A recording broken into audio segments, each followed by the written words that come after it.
அரசியல்னா என்னங்க? ஒவ்வொரு குடும்பமும் நல்லா வாழணும்னு நினைக்கிறது அரசியலா? இல்ல ஒரே ஒரு குடும்பம் மட்டும்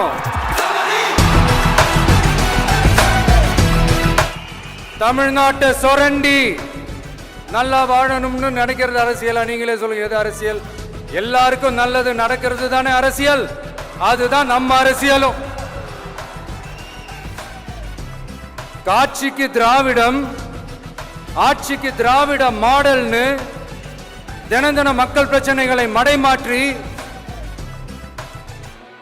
மக்கள் விரோத ஆட்சியை மன்னராட்சி போன்று நடத்துற இவங்க நமக்கு எதிராக இவங்க பண்ற செயல்கள் ஒன்னா ரெண்டாங்க.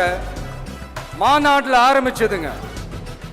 மாநாட்டில் ஆரம்பிச்சு அதுக்கப்புறமா நான் கலந்துகிட்டு அந்த புத்தக வெளியீட்டு விழா, நான் பரந்தூர் போன அன்னைக்கு நம்மளுடைய 2ஆம் ஆண்டு துவக்க விழா அன்னைக்கெல்லாம் சிட்டிக்குள்ள எந்த ஹாலும் எந்த கல்யாண மண்டபம் கொடுத்துடக்கூடாதுன்னு அங்க போய் மகாபலிபுரத்தில் போய் அந்த ஃபங்க்ஷனை பண்றோம்.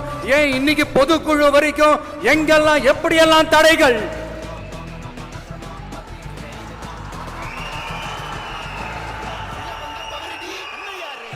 ஆனா அத்தனை தடைகளையும் தாண்டி நம்மளுடைய தோழர்கள் சந்திப்பு நிகழ்ச்சிகள், மக்கள் சந்திப்பு நிகழ்ச்சிகள் தொடர்ந்து நடந்துகிட்டு தான் இருக்கும். அது தொடர்ந்து நடக்கும்.